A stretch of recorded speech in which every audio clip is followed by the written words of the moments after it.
So starting off in this half kneeling position, so that's where we're going to have nice alignment through the spine and coming down to this upper leg. So try not to make sure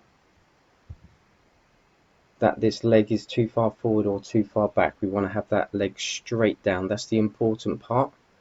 Also, you can see that got this knee at roughly a right angle as well. Just regarding this back foot, the toe can be turned down or it can be pointed out. It's up to you, whatever feels more comfortable. But the important part is having this hip position here.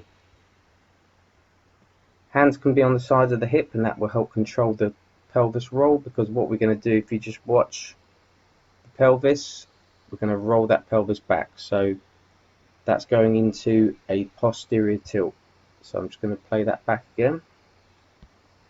So it's rolling forward at the moment, and then I'm going to roll it back. It's very, very slight. And from there, we're going to maintain that pelvis position, turn back.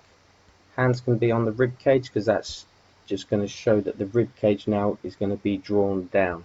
So I'm going to have a little breath in for the nose. I'm going to breathe out through the mouth, drawing down the rib cage, maintaining a brace in the abdominals, and also keeping that pelvis turned back.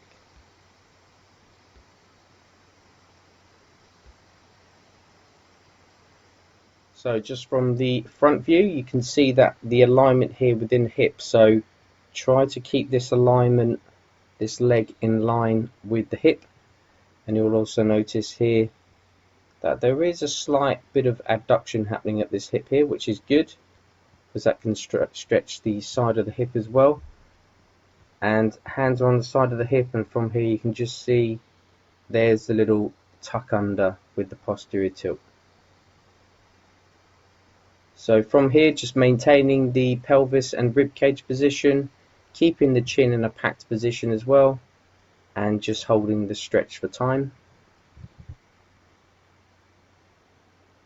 And on this variation, we're going to be stretching into the lats and also the side of the hip at the same time. So from here, we're just going to take the same side hand and we're going to reach over to that opposite side. So still maintaining this position and this position here, making sure that we've still got the rib cage down and that posterior tilt in the pelvis. And from the front view, so same side hand reaching over to the opposite side, and this is where we're going to get that big stretch on this lateral line, including the lats and also the side of the hip here, maintaining this position throughout the stretch.